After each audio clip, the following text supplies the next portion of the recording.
Hey guys, welcome to another commentary done by Diggity. This is going to be a CSL Highlight match. I have another one of these, and then CSL Playoffs, and then I'm going to get to the NetHack VODs. Have already seen this because I accidentally recorded it in 320 by 200 because, again, setting up for the NetHack VODs. This match between the University of Princeton and the University of Illinois, DaisyP starting at the 10 o'clock position, Steve starting at the 6 o'clock position. It's going to be on Medusa. Steve going to have his work cut out for him. First of all, going up against a pretty high-level Protoss player. DaisyP thinking about the C range, somewhere around there. The middle of the map unbuildable makes Arbiter strong. And then Protoss has a lot of options, especially because you've got this mineral only behind the base. It makes it fairly easy to hold a fast expansion, a 12 Nexus, 14 Nexus, something around those regards. And on the opposite end, when you think about it, they've also got the option to 10-15 gate. And usually you don't have both those options as, they're not as viable, basically, right in the early game. So it's most of the time, I think, one or the other. Generally, I can't at least recall a map in recent past where both 10-15 gate and a 14 Nexus are basically right there opening maps. So huge variance in opening builds for Protoss. So Terran really has to scout. And on top of that, they've got their work cut out for them. They've got they're kind of in a bad position where they can't really take their secondary because their secondary is very exposed, and so they can, but it's difficult. You've got to absorb usually that 10-15 gate play, which I think is pretty standard on this map. Looks like that probe scout coming out for DaisyP. He does have a gateway down. We'll see if he does in fact go for that 10-15 gate play. In the meantime, Steve setting up that barracks and that supply depot a little bit far forward. Doesn't actually protect his SCV line, so Zealots could actually wander through and start attacking the Zealots, and the Marines would actually have to chase them down here.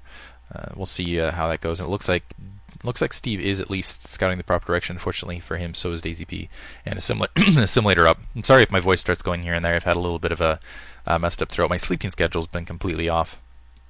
Not that it's actually aggravated me, because as a result, I've had a lot of low energy, but it's been fun hanging out late night with special shout out. This is like pseudo shout out as well to Ariel's LZ Gamer, Machine, Nyokin, even Coordinating Controller on last night with Kwai Rice. Just letting me sit and watch their games and watch them kind of play. It's really, and also gleaning information while they're talking. It's actually very helpful and kind of enlightening. Keeps my brain in the StarCraft mode and lets me relax and kind of hang out at the same time. So special shout out to all those guys. If I missed anyone, sorry. And happy birthday to Artosis. Freaking awesome. I want to see if I can scan in something. I've got the first ever signature of Artosis, which is awesome, from WCG USA last year. His birthday just happened recently, so happy birthday to him, which is huge. I guess is the best way to do it. I should have released this replay on the day of, but whatever. Anyway, SCV getting a kill. Looks like it's going to return home triumphantly. Going to be replaced, because I've already seen this, by another SCV, and I have a very fresh memory for the early game. And as you can see, Supply Depot in a bad position. It's not hugging the refinery, it's actually down on the command center, which is kind of screwing up this SCV mining pattern, which is absolutely huge. You don't want your gas, especially as a Terran versus a Protoss player, you don't want your gas disrupted at all. We are in fact seeing a 10-15 gate here, where early Dragoon pressure looks like that first Dragoon just kind of sweep the secondary to see if there's any SCVs out there. The second SCV is inbound, and there weren't a lot of Marines produced in the meantime. I don't know if I caught this, but basically you want to have a couple Marines at this stage of the game, particularly when you're going up against a lot of Dragoon pressure. So, and there was a bit of a delay there, I think, in Marine production. And with that tank could be somewhat delayed. It's not going to be terribly delayed, but every second counts when you don't have that tank out. Because of that weird gas pattern, you can see they're just kind of flipping out, and it's just looking weird right there. On the opposite end, I like the cybernetics core as the second to kind of improve the gas flow there. Dragoon's now starting to push out in the field. Looks like that SCV was taken care of. Another SCV heading out the field. I'm not quite sure if I understand the reasoning behind this. I'm pretty sure Steve already saw the 2 gate. He's already seen 3 Dragoons. Could be just to buy himself some time, try to drive these Dragoons back. 4 Marines on the front door, still no tank, and this is a very vulnerable situation. Looks like he's going to try to go for a fake double, and he's got a tank alongside. This is going to be a really good situation for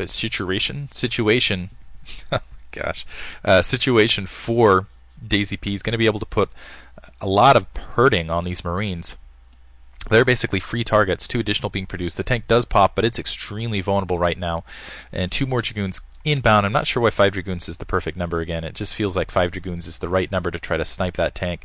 But 5 Marines, 1 Marine getting sniped off, looks like another Marine getting sniped off, and that tank completely exposed. DaisyP regathering and losing 1 Dragoon, but he is going to be able to get this tank, and that sets Steve so far behind. You never ever want to lose a tank as a Terran player, but especially in this early stage of the game.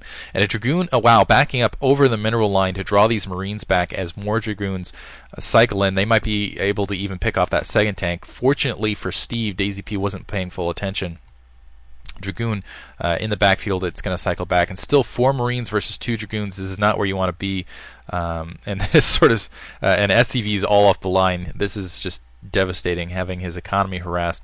Looks like a Dragoon is actually firing topside. There is a pylon up here, and I think that's mostly for spotting purposes versus Reavers and things like that, to give that high ground viewing advantage.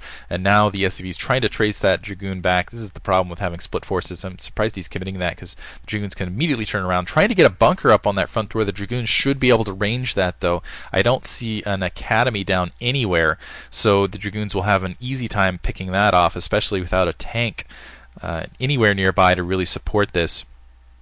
And it looks like, yeah, the SCV just trying to hide in there. More Dragoons coming down, so 4 Dragoons on the front. A couple Zealots being produced, and it looks like a Reaver harass is going to be, this is a transition into a Reaver harass. And this should be fairly successful. There is an engineering bay going down. I don't know if there's going to be, because of the effectiveness of picking off tanks here in the early game, I don't think there's going to be a lot of coverage. Usually optimally you want 2 tanks. I feel like 2 tanks really pushes that Reaver back the best, because it's just, you just get hit automatically when you unload. With the 1 tank you can kind of move and keep your distance and kind of drop and kind of pick away at it, but when it's 2 tanks it's a lot more difficult to have a successful Reaver harass. However, when there's only 2 vultures, a couple mines planted on that front, and basically 4 Marine, basically this attack force, you can kind of wander around and mess with your opponent as much as you want. Looks like Steve now going to try to take his command center, and he's got to take a secondary, so he's going to go for that secondary here. Missile turret up, careful, Dragoon's taking a pretty, one getting squashed and another one getting picked off. Nice little snipe there by that vulture.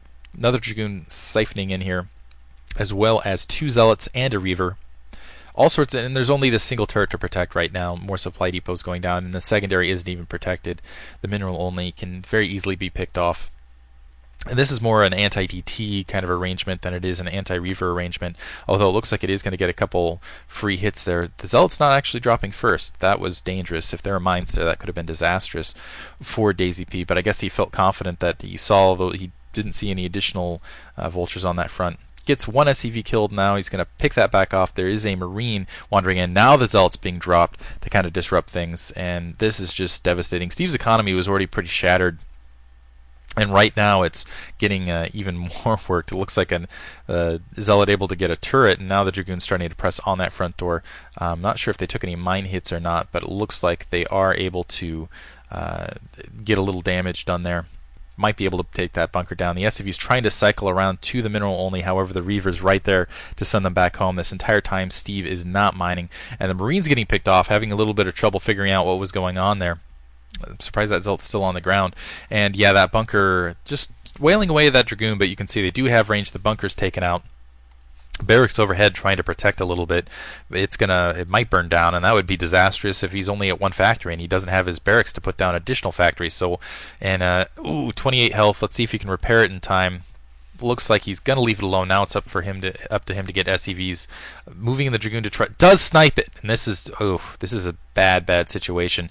Does manage to get the shuttle though, as well, with the Reaver inside. And right now it looks like Steve's only option. Well, first of all, he's going to end up economically behind no matter what, because I know I haven't shown this base in a while. Sorry about that. Secondary up 3 bases. Right now, Daisy's in a great situation to take 2 more bases without really having to worry about it. Steve is in no position to push. Looks like he did manage to get a second factory down, but yeah, just at 2 bases, and he can do whatever he wants. He's really done a lot of economic damage. He's done a lot of harassment. Looks like he is taking his mineral only. Let's see if he wanders out and takes his 1 o'clock as well. Just a couple Dragoons on the front door.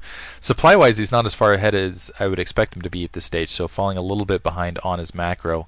Steve actually doing fairly well in that regard, and basically this is, yeah, remember your macro, guys, because at this situation, if there had been a little bit, just tapping the gates, making dragoons, something along that lines, making sure he was building probes in the middle of all that harassment,